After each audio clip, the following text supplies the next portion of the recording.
Welcome to the Mom and podcast. We're your hosts, Suzanne Kearns and Missy Stevens. We want to help you through everything that happens in the ellipses, from your professional life to your emotional health. You're a mom and so much more. Let's figure out what comes next together. Welcome to the Mom and podcast. It's Summer Camp for Moms Week 1, featuring who we think may be our most referred to guest, Julie Lythcott-Haims. Yes, at least by me all the time. So if you are joining us for the first time, we are currently running a month of replays focused on helping moms discover and develop their passions while their kids are off doing the same thing at their own summer camps this summer. And I am so glad we are replaying Julie's episode about getting unstuck and stopping caring about what other people think and trying to please them and making decisions based on what they think is best for you instead of you knowing what's best for you. Yeah, and this episode it's packed.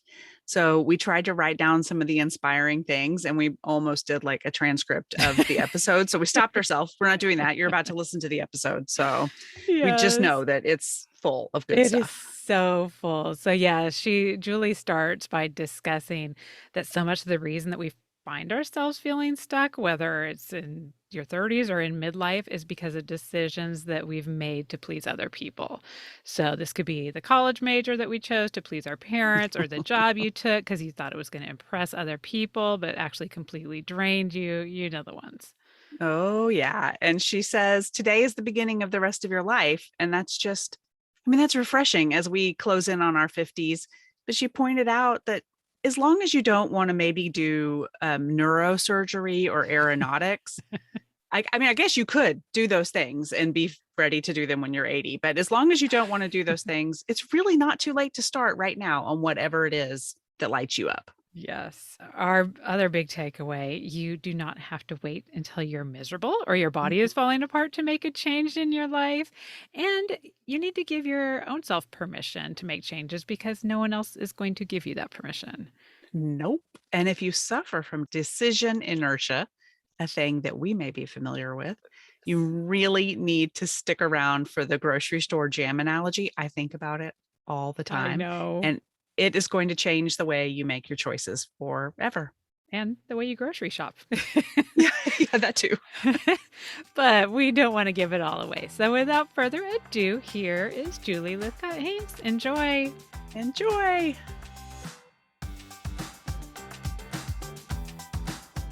Welcome to the Mom and podcast. I'm Missy Stevens. I'm a mom and writer, foster care advocate, and this week, officially part of my local Master Gardener trainee program.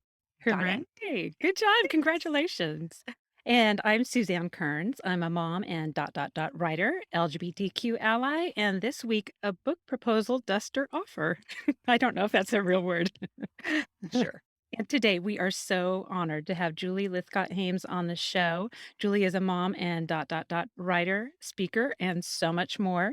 She believes in humans and is deeply interested in what gets in our way. She is the New York Times bestselling author of the Anti-Helicopter Parenting Manifesto, which I need to just have on repeat on a regular basis.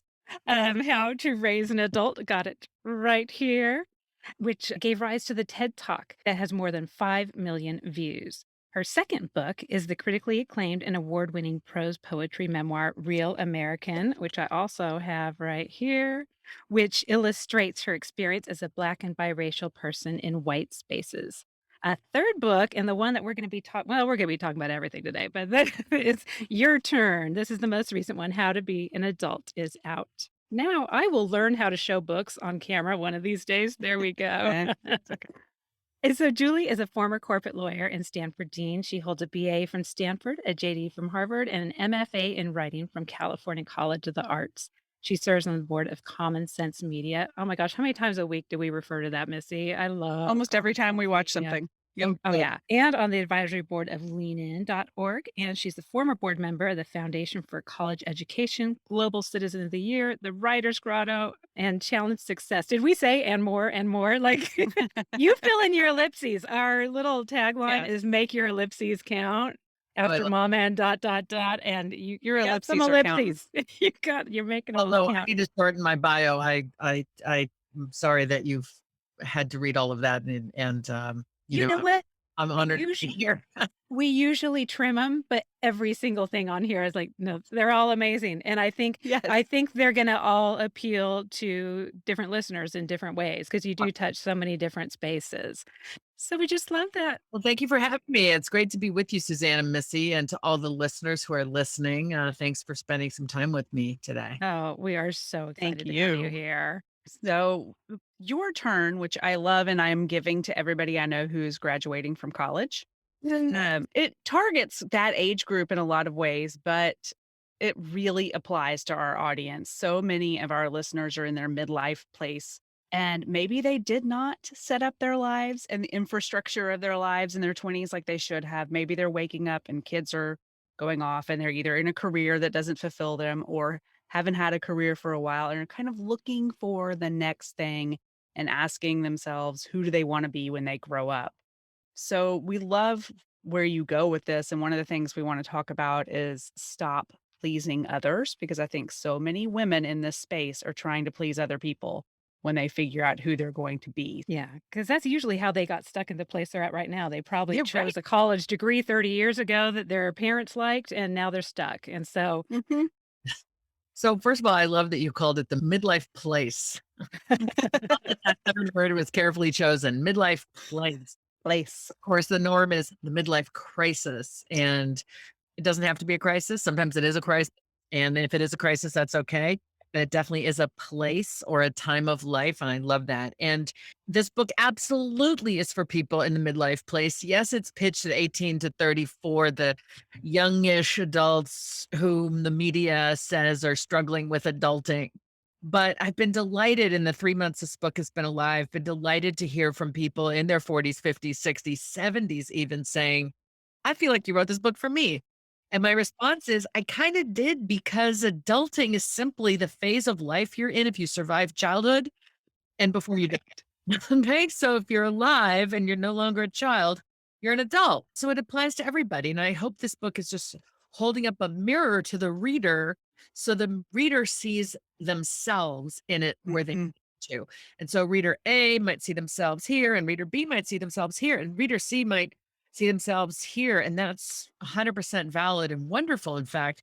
So for women in the midlife place who are feeling stuck, I think what I wanna say is, it's such a cliche, but today is the beginning of the rest of your life. So whatever has been. You have no control over the past. The future is out there, and who knows what's gonna happen. Much is out of our control, and if we didn't know that, the Yes. pandemic certainly reinforced that. But you get to be here in the now and say, "Okay, how satisfied am I with the way my life is going?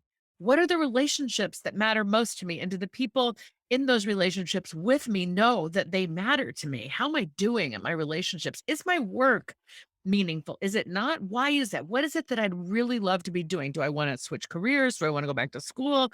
Do I want to level up a skill? Do I want to move? These are all very valid and important questions. Life is in some ways at midlife because of advances in healthcare, if we're fortunate enough to have access to it. Um, Right. we live a long time now. So midlife Mhm. is this wonderful halfway point of reckoning with, all right, maybe I didn't choose my college major because I had to major in X, Y, and Z to please my father, my mother, my whomever. Maybe I chose a career that seemed practical, but always out there. I've had this aspirational thing of I always was good at X. It's not too late to go into X unless it's aeronautics. Like, you're not gonna just Yeah. at 45 and be an astronaut, but there are very few careers and professions that require you to have started it when you were 21. Okay? There are a small number of very specialized things that are kind of beyond your reach now if you haven't already done them. But for many of us, that thing we want to do is more creative. It's something we do as a hobby that we really want to lean more into and figure out, can I construct a life and pay my bills and do this hobbyish thing a little bit more professionally or more full timey somehow? And I'm here to say yesity, yes, yes, yes. It's your one wild and precious life. And here I'm quoting the late poet Mary Oliver. It's yours. It is yours. It is happening. Go make it what you want it to be. Oh, love that so much, and part of what you did in the book and this is where Missy and I get stuck. It's literally where we started this podcast because Yep.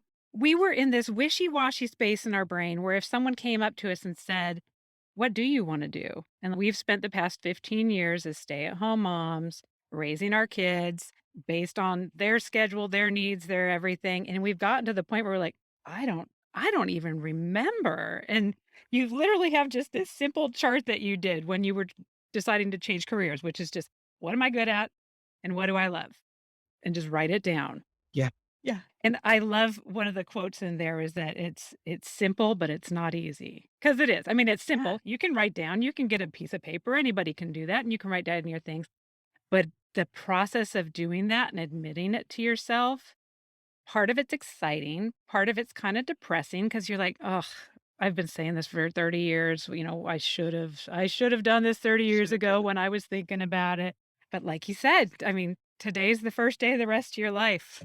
You know, when's the best time to plant a tree? 30 years ago, I bet. Years ago.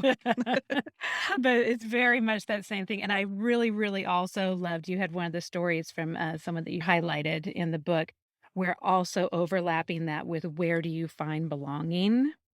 Which is another area that I wanted to talk about with Mhm. it's overlapping that and the stop pleasing others. Because your other book, Real American, a memoir, one of the big things that came out with this idea of self-acceptance and self-love, which is just such an important message around so many things, but we're talking about stop pleasing others and not making college major degrees to please your parents, but there's parts of our identity that are not choices, but that we still may not feel are pleasing people or that are putting us in a position where we feel like we can't love ourselves and accept ourselves. I run a group that advocates for LGBTQ students and trying to get inclusive sex ed in our schools. And it's something that we hear a lot as far as it's not even a choice of whether I can please them, just me being here in this classroom is not pleasing someone. So I would just Mhm. really love to hear from your experience and you're working with young people.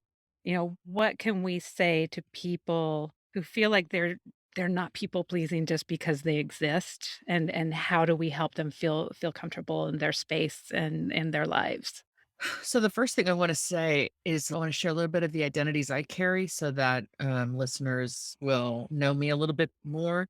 So I am a Black and biracial person who was raised mostly in white spaces. I'm a cisgendered female. I am also in a relationship, a 33-year long relationship with a cisgendered man.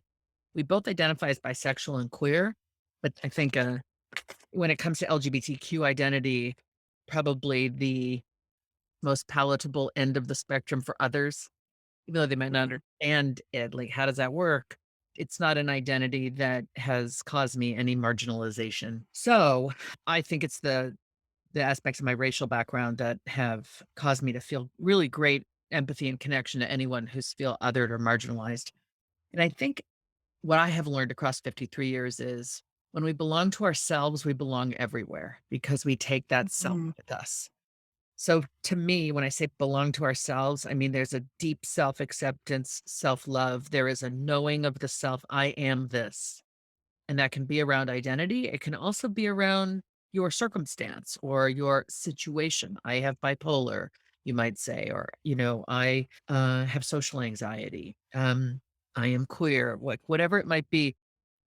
The multiplicity of identities we carry, we inhabit, these things are valid, they are a part of us, and as we grow to accept that self, then we have that self-compassion. That means we sort of move through the world with a bit of a buffer between us and hate, between us and other would otherize us, because the self-love, the self-compassion is this sort of soft thing around us Mm. that, protects us, and I would offer that I think age and stage in life are how we develop that self acceptance. It is perfectly natural and normal for a teenager to only care about what other teenagers think and to therefore be a people pleaser and try to conform to Yeah. what a norm is at school or in society more broadly. That's natural. That's developmentally appropriate for them, but it can lead to a lot of heartache if they're rejected by their peers they're so desperately trying to please. And many of us, we get out into the working world particularly if we're female identified. For example, we're trying to prove, no, no, no, I can be a successful professional woman and have children. And, right, we're in this people pleasing space of trying to meet their expectations. But I have heard so many stories, whether in nonfiction or in fiction, seen so many examples of people who kind of become themselves and accept that self in their 50s, or Yeah. they say, like, to hell with everybody else. Like, it's not about them. I know who I am. I know what I want. I know where I find and feel joy. I want to be cherished in my relationships. I want to live in a neighborhood where I can walk down the street and feel confident that I belong here, that I'm not going to be viewed suspiciously. For example, I want to choose workplaces where people like me thrive, not where I have to hide a piece of my identity or aspect of my background in order to be well regarded at work. The older we get, the more control we have over all of these things, where to live, where to work, with whom to be in relationship. So I do think that like it or not. I mean, it's hard to say this to a 17-year-old, like, it gets better.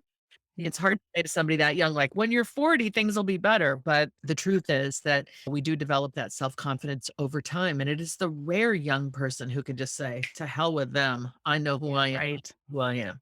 Yeah. It I've is heard so hard. Brene Brown talk about the difference between belonging and fitting in. And fitting in is molding yourself to other people's expectations and making yourself fit your neighborhood, your workplace, your relationships. And so when you're talking, I'm thinking so much about developing that sense of belonging is it's learned behavior that I think, yeah, we don't start it young. And some of us, speaking for myself, work so hard at fitting in for so long that you do maybe wake up in your 40s and think, well, crap. Yeah. Who am I? Who am I Mhm. actually? Yeah. Yeah. Yeah, I had a therapist ask me that not long ago. I mean, well, that's probably been years ago now, but she just said, "What, who are you? What do you like?" And I honestly couldn't answer. Yeah. So that exercise you pointed out in your turn, that's at the end of chapter 5, stop pleasing others. They have no idea who you are. That Venn Right. diagram. I knew what other people said I was good at. This was me miserable at age 27, I think, practicing corporate law, which prompted me to do this exercise. I knew what others were pleased about when it came to me. I knew what they valued in me. Mhm. But this was me in a deep dive brainstorm into, Julie, what do you know to be true about yourself? And that was a real challenge. I didn't know. I really had to push and push. And finally, because I was so desperately unhappy, successful, well paid, and miserable, I think the misery is often what allows us to give ourselves permission to say, wait a minute, what I really want, or who I really am, or what I really need is this. And I think part of the message of the book is you don't have to wait till you're miserable to claim the life that you want. Yeah. Yeah. And you don't have to justify it by saying, "Oh, I was miserable." I Yeah. think a lot of It people don't reach that point until they say, "Well, I can at least tell people I was unhappy." I was on my hair was falling out. I had high blood pressure. Right. We're looking for the physical evidence that Mhm. proves that our choice is valid. And we have to get better at saying, no, no, because I choose it, it's valid. Yeah. Like, I am my own evidence. I want this, therefore it matters. And you kind Love of it. touched on this in your introduction, but another section of your turn that I just love so much is the idea of getting out of neutral. And actually, I was listening to Janice. We had Janice on a guest, gosh, a couple months ago from Money, Career, and Yeah. Motherhood podcast. And this idea of this is your adulthood. Don't wait around for a sign that it is time to start. That is a quote from the book. And I seriously, I came home and I told Missy, I said, I almost had to pull my car over to the side of the road because I was like, yes, Uh, I mean, that is it. What are we yeah, waiting for? yeah, Whose permission are we waiting for? Again, who are we waiting for to say, yeah, it's okay for you to do that? And I they're think, not again, coming. yeah, a lot of us stay-at-home moms, we've just spent so many years living for others that neutral kind of feels safer than driving in the wrong direction sometimes. Because 'cause But you're like, who "What?" decides what the wrong direction is? What does that even mean? I know, and that's what this whole podcast is about, is us Oh, interviewing powerful. these people, and maybe that's part of it. We're using these coaches to give us permission, Missy. Uh-oh. We're doing a self-fulfilling prophecy with this podcast of trying to get permission to do what we want. Can I say something that just came up for me in response to what you just said about the get out of neutral? Because is that okay? I know you have all these questions, but no. Oh, no. Go, go, No. go. Okay. No, Going off absolutely. road. I'm going off road. Come with me now. We love it. Okay. I'm 53. I wrote this book. I'm trying to help people. And I was helped in the writing of this book. That is, I discovered things about me and my journey because I was trying to offer some help to others.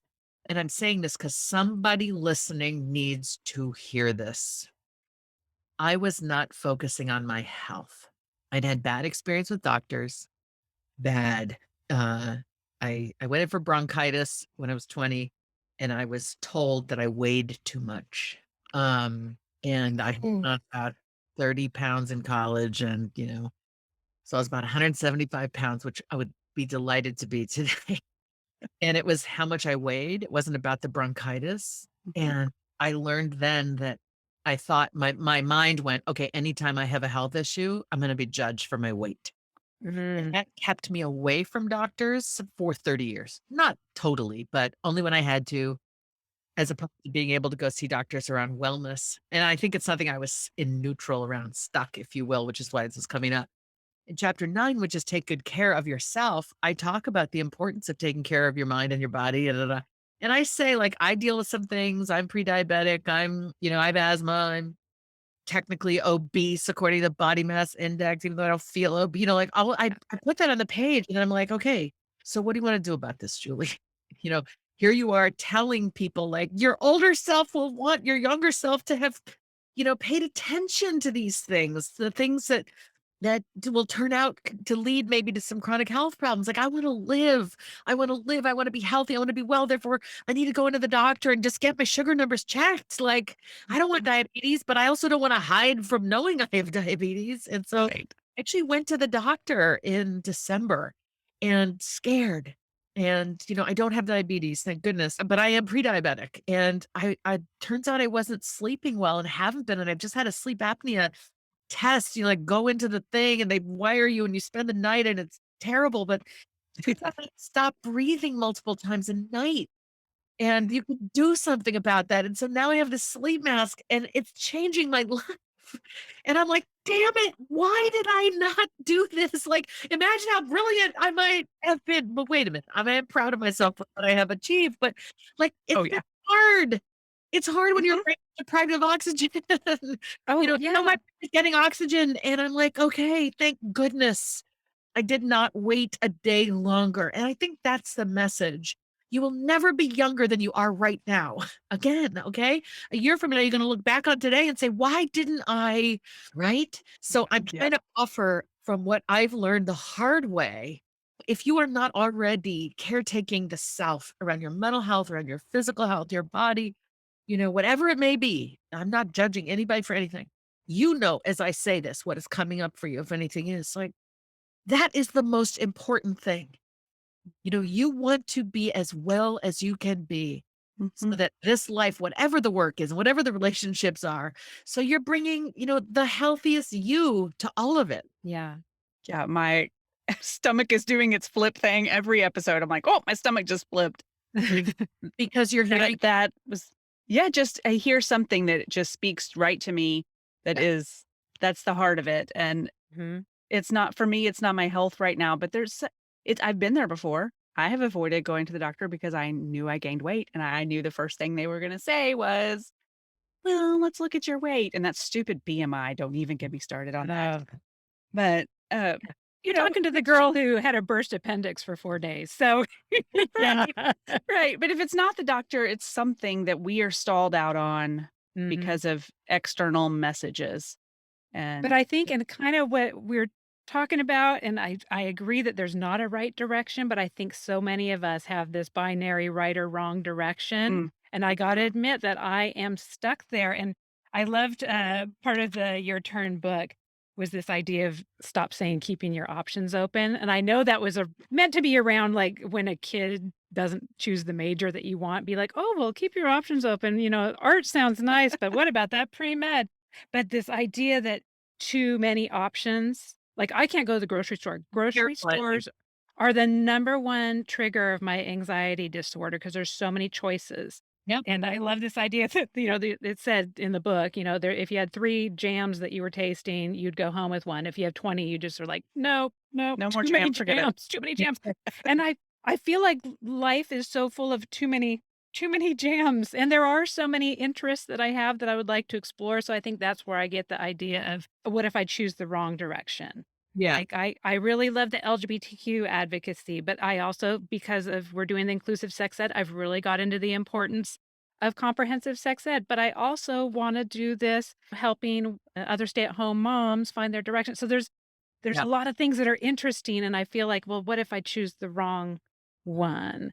Uh, That's to say you can't then go choose something else. I Right. know, but I Right. think that's where my neutral is. My neutral is because I feel like neutral, at least I'm here. If I drive in the wrong Here. direction, then I I gotta come not back picked here. it. I have not picked the wrong one.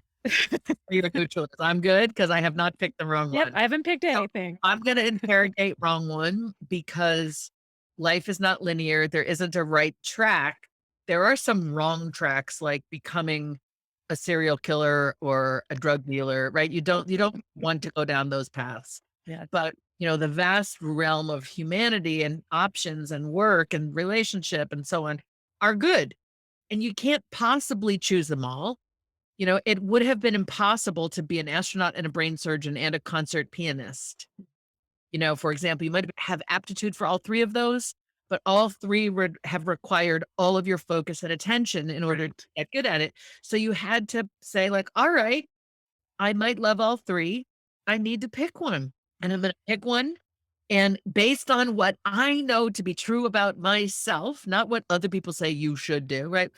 Get that inner voice activated, listen to it, what I really want, what brings me joy, the places I thrive, the work that, makes me feel in flow, right? And pick one and know that it is impossible to pick everything. You pick one based on you. That's what's different about you versus the jam. At the supermarket, 20 jams, you're like, I don't know. This one has boysenberry, this one has raspberry. I don't know. This one has this. Like, we're not talking about jam. We're talking about what do you know about yourself? The Mm, answers are in you about not which one is the best. You can't necessarily rank them, but you can sort of organize your thoughts around the upsides and the downsides of this, the upsides and the downsides of this, the upsides and downsides of this. Okay, in light of all that, given where I am in my life right now, which feels best? And it's mm, good to have three. When we taught, I got to be part of the teaching team for Designing Your Life at Stanford, which was offered to seniors, taught by Bill Burnett and Dave Evans. They went on to write a hugely popular book, Designing Your Life.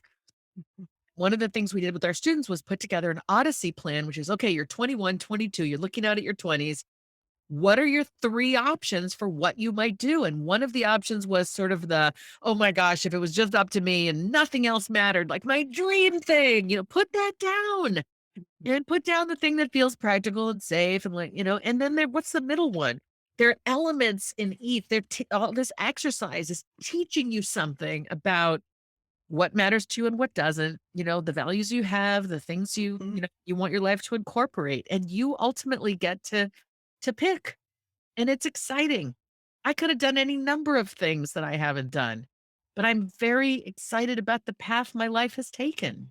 Yeah. Yeah. Well, we're so glad that you are doing this, and I think part of that is Yeah. identifying your superpowers, Yes, and that so was my that is next question. yes, I'm gonna let you lead. I'm just talking to I seriously just wanna lock you in a room for a week and just talk to you because I get so Don't be scared. inspired. It's okay. Thank goodness for all of these books because And I'm it sure Julie's really happy is. that we have half a country between us now that she Well, knows I know. that you're a crazy stalker lady. I And promise. I will on actually and lock on. you in a room. Yeah. And a lot of what you were saying really reminds me of, in order to do this, you have to unleash your superpowers and know what your superpowers are. So we wonder if you could tell us just personally a little bit about your mindfulness and gratitude practices that help get you to that place. Yeah, yeah. So this is the end of the book, the penultimate chapter, Unleash Your Superpowers, Mindfulness, Kindness, and Gratitude. And I think of these things as capabilities that exist in our human self, in our being, that are there latent, waiting to be cultivated and strengthened and utilized and strengthened further in the utilization. That is, we all have the capacity to be kind and to be grateful and to develop mindfulness, but they don't just happen. Uh, Mm-mm. I had an amazing executive coach at Stanford, Mary Ellen Myers, who really changed my life. I was getting feedback about how my colleagues perceive me in the workplace. This very sort of type A person with a lot of emotion and a lot of feelings and personality that was too much for people. And put it nicely. And anyway, we were working together, and how could I be as effective as I wanted to be? How could I have the impact I wanted to have? And she taught me mindfulness, or her brand of mindfulness, which is effectively scan your body when you're about to have when you're having a feeling that makes you want to punch somebody. I never actually punch anybody, but sometimes verbally I was punching people. When you're having a feeling that makes you want to, oh, see if you can analyze what's going on. What's going on? What was that? What just happened? What did you hear? What did they say? What did you see? What did you read? Like, what you've just been triggered. What was that? And then Mhm. we, over time, we're able to delve into, well, why are those triggers there? What is it that makes you likely to respond to that thing that was said? And then, what do you want to ultimately do about it? You want to choose. Am I responding? Yes or no? If I'm responding, is it now or later? If I'm responding now, is it going to be a statement? Am I going to fold my arms? Am I going to get up? Like, what just slows down it stalls the impulse to react and respond and just blah, and then I have to apologize because I overreacted, and we've lost sight of this thing, which I did find problematic and was reacting to, but now my reaction has become the problem. So if I can have a little bit more control over my reactions through a mindfulness process, then I'm not the problem. The thing is the problem, and we can talk about it, and I can contribute in ways that I want to and be heard. So Mhm. mindfulness is now running in my background, like almost like a Google browser. Like I could just type in, what am I feeling? Oh, okay, I'm feeling that. Oh. And I could be talking to you, and this is running in my background and forming me like, okay, you're frightened right now. Yep. Okay. And I love myself through it. You're all right. You're all right. Yep. You're frightened. Are you real? Is there a saber-tooth tiger? No, it's not a real threat. You're fine, but yeah, it's valid. Okay. Love myself through the reactions that I'm having and decide how to respond. That's my mindfulness practice, and it has changed my life without question for the positive. Yeah. I love that idea of the Google Drive. I like Yes. the imagery of it. That will help me stop and remember a little bit, like, "Let's search on this for a minute. Yeah, like Let's what's see." for me right now, right? It's Mhm. Yeah. right. It's an inquiry into the self. What is that? Oh, Mhm. Yes. And the gratitude, I've been telling Missy, and we mentioned it, well, that hasn't aired yet, the episode we recorded last week. The universe has been thumping me on the head with needing to Yeah. do a gratitude practice. I mean, it's coming up every day in just all these random places. So I'm really curious. I've been asking a lot of people what their gratitude practice looks like.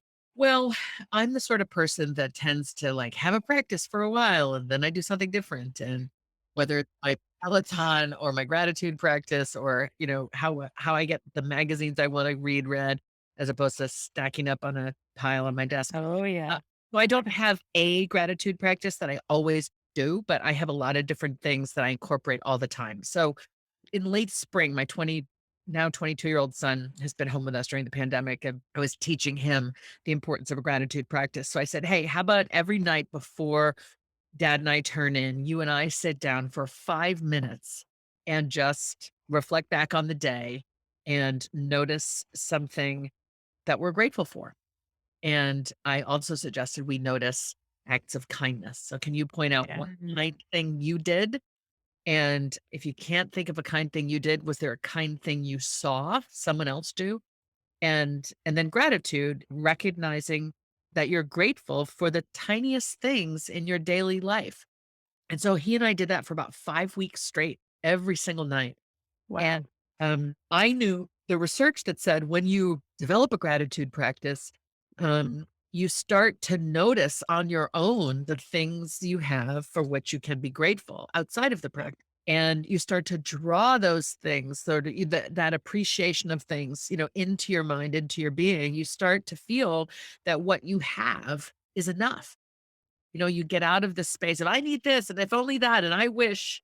It's not that those things are not valid, but you're starting to notice the things that are closer at hand and Yeah. that you are grateful for. So it's just such a beautiful thing. It doesn't cost any money. It doesn't No. require a higher degree of education. It's just available to us if we can notice and see and dare to articulate. Some of us, I think, feel vulnerable or feel that it's a sign of weakness to show gratitude, and Mhm. and I know it's the opposite. It's a tremendous strength, and it makes us even stronger. I'm curious with a 22-year-old. I have a 15-year-old and a 12-year-old. And when I try to do things like that with them, it's met with a decent amount of resistance. Like they have played along with things before. Uh, but I'm curious if at 22, was that met with any resistance or, I guess I'm asking, do I have to look forward to my children becoming a little bit more receptive to my It gets ideas? better, Missy.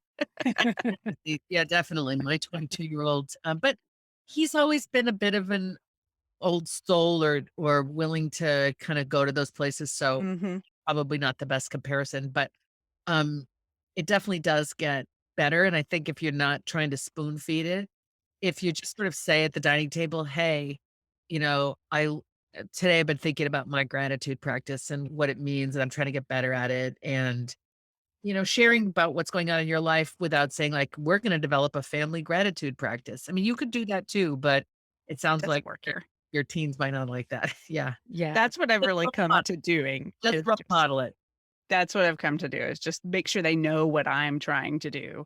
Yeah, Yeah. Can you guys help me with it? Yeah. Yeah.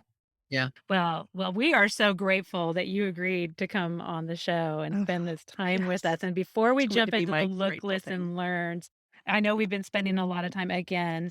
Your turn is the new book. Seriously, there we go. How to be an adult. You're Your doing great. turn. Oh my goodness. But Julie's I got it. She's a don't pro. want to. There, I know she's a pro. She can there, but I don't want to let you go without talking about how to raise an adult. Such a good Such book. because we are both parents of I've got a 16 and an almost 12-year-old, and I caught myself recently as my daughter's going into her junior year, like, we're researching the topic of these coaches, I guess, like, college coaches that help Mhm. kids, with their letters, with their deciding which college they wanna go to, what their major wants to be, and all this stuff, and literally the prices are about the same as I went to the University of Idaho in the '90s, so it was a little cheaper, but it's expensive, and I don't wanna say, "Oh, I my kids aren't worth it," but first of all, I think there's a real privilege in even Yeah. having the option to have that financial choice to do Mhm. that, but then the other part of me is like, this is I don't know, we're so pro coach in the idea of coaching and getting a better understanding of yourself,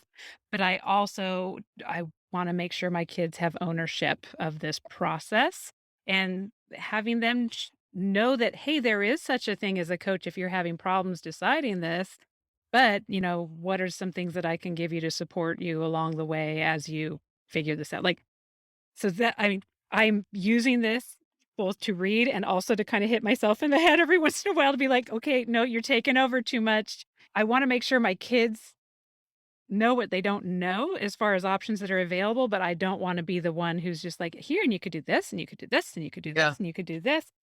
So I love that this book exists, that it is helping me be aware of when I am doing that, but I think a lot of our listeners, because we are in midlife, a lot of kids the same age, would love your in a Yeah. nutshell of how to raise an adult when it comes to college admission stages. So let me say I was not in college admission. I just want to be clear on that. I was the dean of freshmen, which meant I worked with students once they came to campus, but I had nothing to do Gotcha. with admissions.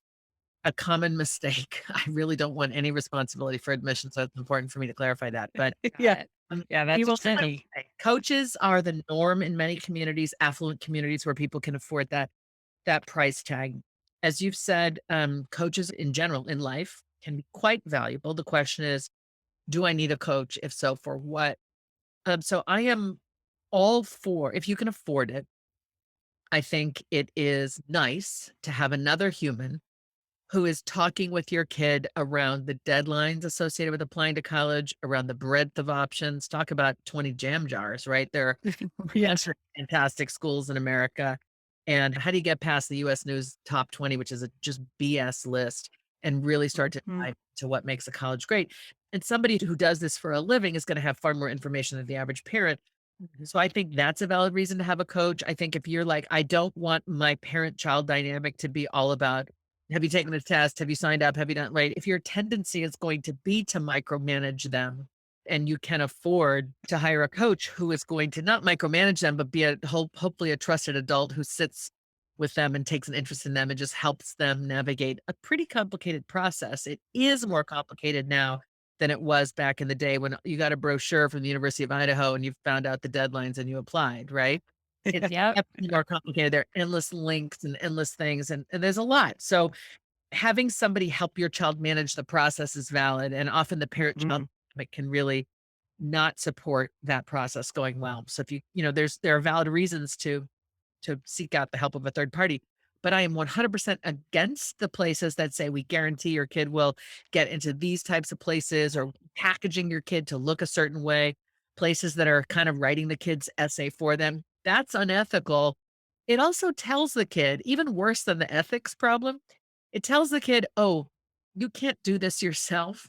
So we're going to have somebody kind of package you to look better than you would be on your own. I mean, it's Mm. terrible for their developing Hurts mind. my heart. Yes. Right, and I would also say a kid who lacks the motivation or skill to go through the process in the driver's seat, probably not ready to go to college yet.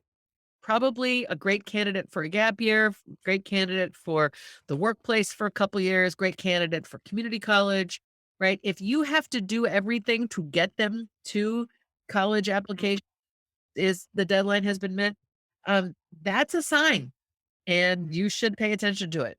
College will That's always be great there. advice. Next fall, it'll be there the fall after.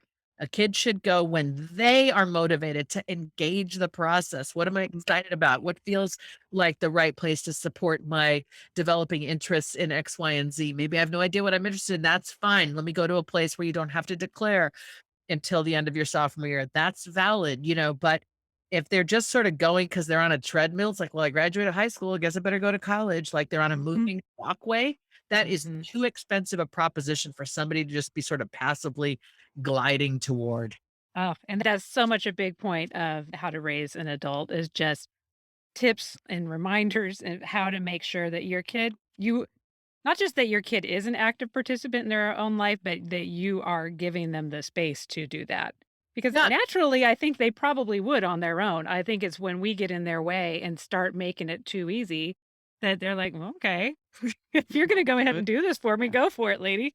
yeah. And when we set up that dynamic early in childhood, then they really don't know how to self-start or how to persist at a task or Hmm. how to organize a big project because we've always been there as the handler. And then we shouldn't be surprised if they can't.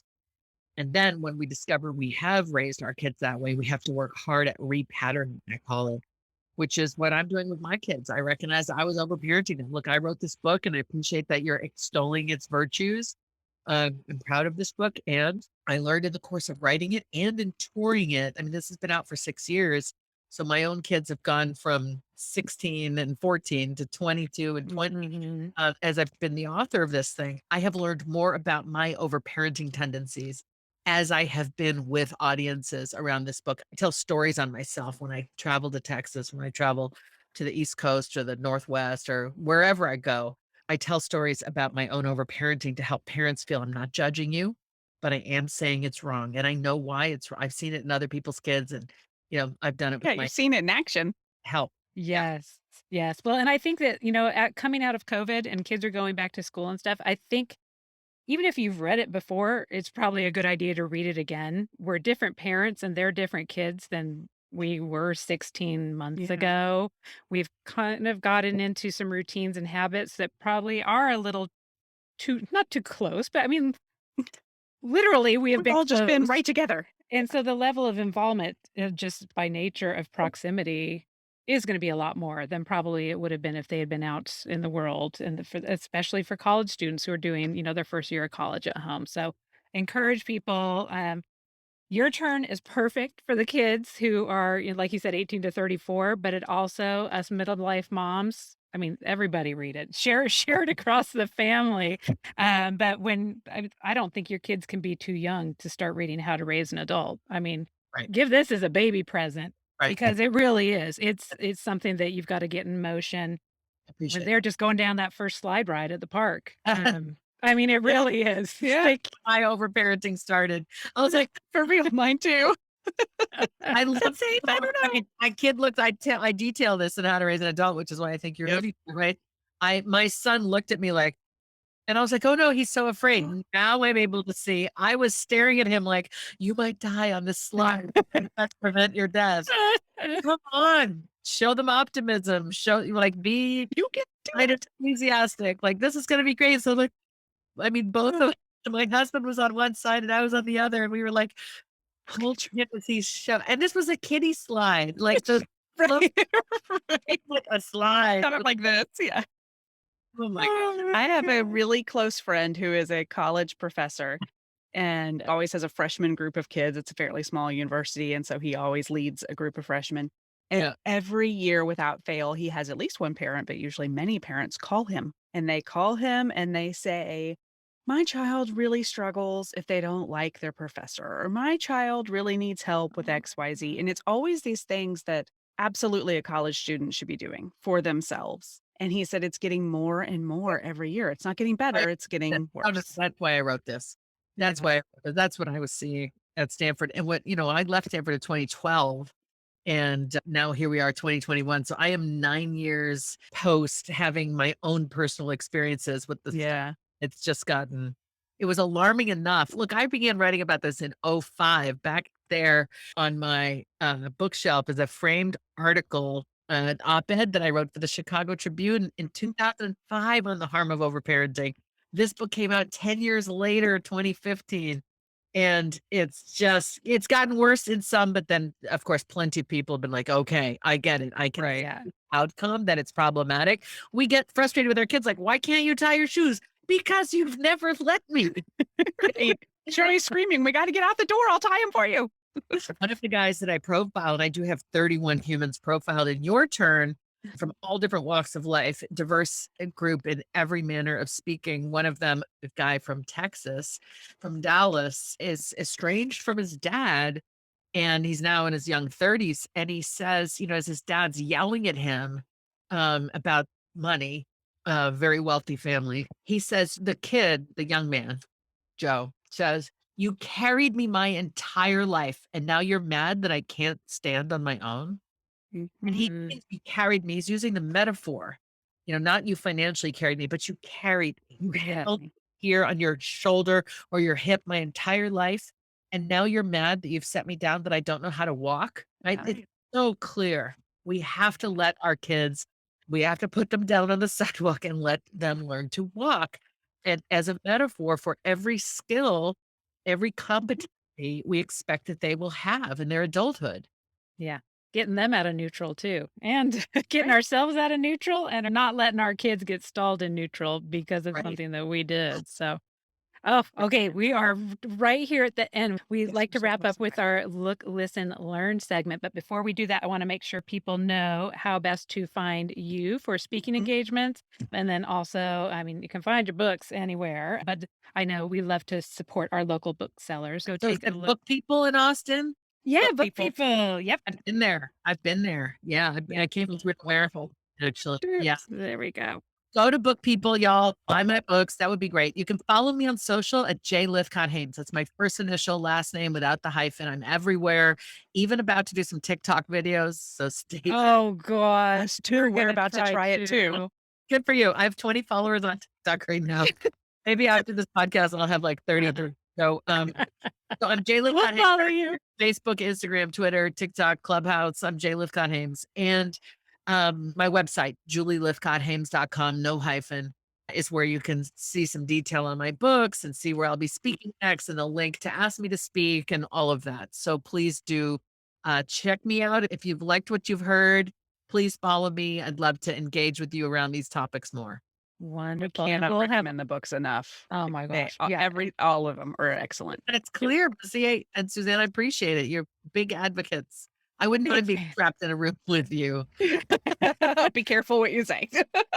And I love Austin. I'm happy to come to Austin and be Oh, come. Well, I mean, we've been following you for years and years because we know Jess and KJ Jess from The Gift of Failure, and so we just know, I mean, she's been such a big fan of obviously your work and your similar interests and Absolutely. following Yep. this I like topic, and with in that first book coming out, our books are so they really complement each other.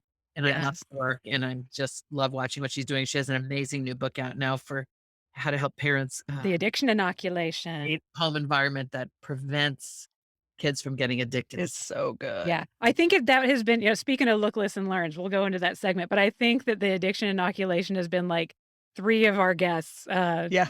the thing that they've been reading, yeah, so we're big fans of that, and then oh, yeah, we love them. So yeah, the Look, Listen, Learn segment is just so we've been talking a lot about your professional expertise, but just so people can get a little bit of insight into the things that you like to read, listen to, learn about. So would love to hear what you've been Look, Listen, Learning recently. So I'm asked to blurb other people's books. People will send me their early version and ask me to blurb it. So I often am not reading for pleasure. I'm reading to support. I mean, hopefully it is Yeah. pleasure, but I'm doing it as a professional courtesy because that's what authors do for each other. So I've made it a point to try to read more for pleasure to try to carve out enough room. And I finished Hamnet probably 3 months ago. Yes. Which is this historical fiction about William Shakespeare's young son who died in real life, at age 11 from the plague back in the 1500s. And this is a historical fictional take on that child's life, which is so well told. I feel like it's like a theater script plus the director right there telling you how to interpret the various pieces of information. It's so beautifully written, captivating. I don't typically like historical fiction because I get frustrated. I'm much more of a nonfiction and a memoir person because I love trying to tell the truth of the human experience as much as we can bear it. Anyway, Yeah. Yep, Yeah. by Maggie O'Farrell. Really highly recommend it. It's on my bedside table right now. Oh, good. I'm staring at an art installation. I wish I could sort of turn my laptop around elegantly, but I might unplug myself. But basically, my friend Jasmine Quill is an amazing artist, and she has a series of nomadic people. It's tiny little scraps of paper that she's formulated into the shape of humans walking in a procession. So it speaks migration, it speaks to refugees, it speaks to the just the forward momentum of human life. And so it's a triptych, 3 pieces that just span my office here. And I'm Beautiful. so grateful to her. And this is a continuation of an installation that she has put up in places around the world. And each piece, the last one she did, she'll make sure she has a piece from that one to start the next one. It's a Oh, I love long that. procession is That's so cool. an amazing artist, and I'm delighted to have her work here to inspire me as I do my work. And then finally, my husband, son, and I sometimes we watch things together, television. Sometimes it's just me and Dan, my husband. Sometimes it's just me and Sawyer, my son. Sometimes it's the two of them. When it's me and Dan, we really love This Is Us. And the reason I love it is I think through the story of Randall, they do such Mm, beautiful job of telling the complexity of being Black in a white family or being Black in mostly white spaces. Now, Randall is and Sterling K. Brown, who plays Randall, is so much darker than me. I'm this very, very light skinned Black person.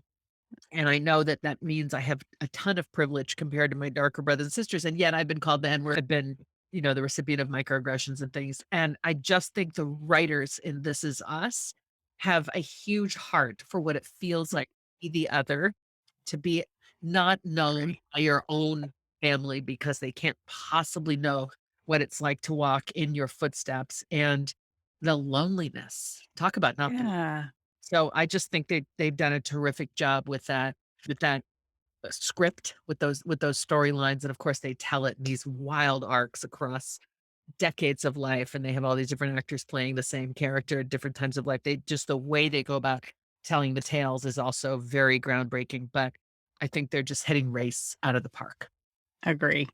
And so and along those lines, I again want to do a shout out for Real American and the idea of making sure that us white ladies are doing the work of learning some stories and reading the stories and having more of an understanding of what that is like to be in a space and feel otherness. I don't think that a lot of us experience that, Mm-mm. especially in years when we can't travel as much into geographies or locations that might make us feel other or being brave to do that. I know we have you at the end of your time. Missy and I can do our look, listen, learn separately, or if you want to stay for a couple minutes, we're happy to have you Definitely for gonna that. stay. I'd love to Well, hear your look, listen, learn. all right. So, So what okay, are you listening to, Suzanne? what am I listening to? Okay, Yeah. so that my listening and my learning and my looking all kind of are related. We started with talk about coaching. We started with a dog coach last week because I have two of the worst behaved dogs in the history of dogs. And I what I needed was instead of how to raise an adult, I needed how to raise a dog because I'm sure there's a book. I did not set them up for success. Let's just say that. So I'm coaching myself too. So the coach suggested switching our home music over to classical music, which I mean, I don't not like classical music. I guess I just never really thought It's about not it. really your home soundtrack usually. Yeah. No, the only time I ever really listen to it is when they tell you to play it on your stomach when you're pregnant. Like, so but I'm like, "Okay." So we've been listening to classical music, and I am really surprised how calming it has been for me. I'm the one who's usually sitting around in the house and in that space where the Yeah. music plays. So I've really enjoyed that. And then what I've been learning is all the coaching stuff, and we've been practicing some recall stuff with them. But it's very interesting because we talk a lot about habits on the podcast, and this idea of it not being a binary good or a bad habit is just the replacing a behavior that's not serving you with one that gets you closer to where you want to be. And that's exactly how the dog coaching is going too, where it's very much like, barking is not necessarily bad, it's the way that they are barking. Okay, it serves a purpose, it gets your attention, but it's that we need to replace barking for 5 minutes with barking once and then moving on to another behavior. So it's just really interesting to think of the dog mind and our mind as far as how we replace these habits or behaviors with one that gets us to where we want in life, which is me not yelling at them all the time to be quiet. And then Not looking getting your arm pulled off when you go down the Ugh, street. but they're doing better. I those dogs are gonna be 400 pounds by the time we're done with this because they just get treated. They get treated for everything. It's a very motivational thing, but so we have It's to all about plan food their for them. meal. We have to plan their meals based on how much treating we're Right. gonna be doing. But one of them's tiny. I mean, if I'm gonna give her treats, it's gonna fill up her little tummy. So yeah, they're loving life this week. But again, with the idea of the stimulus and the music and stuff, she also recommended that we limit the stimulus visually and putting up some window films on the triggering areas where they would look for the mailman or they would look for the squirrel or they would look for and not forever. I mean, it's not to just, okay, we're just going to put you in this little bubble where you can't have any input. But this idea of while you're working on switching behaviors or creating some new behaviors, don't have all this other stuff overwhelming you. Mhm. So they can really focus on that one thing. So eventually we'll be working on let's pull down this peel and let's look at the mailman while we work on some of these training things. But I mean, it's only been 1 week, and literally, if all that comes out of it is this window film, because it has made the peace level in the house so much better because they don't feel like they're hunting all the time. And that's gotta be stressful for them to feel like they're guarding the house and they're guarding everything else they can see from the house. And now they're just like, "Oh, cool, I just have to guard the TV room. I don't have to do all this other space." So it's been a very learning experience for me and hopefully kind of the dogs too. So we'll see. Knock on wood and I'll report back.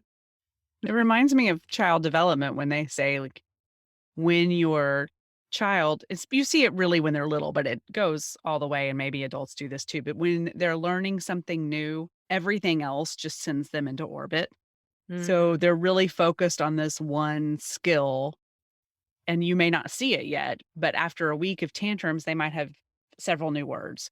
Yeah. Or after nightmare bedtimes for a month, not only are they suddenly sleeping better, but also they can tie their shoes or whatever it is. So it's kind of like your dogs need all that out. They're losing their minds because there was You too kn much going on. So now they're learning just this one thing.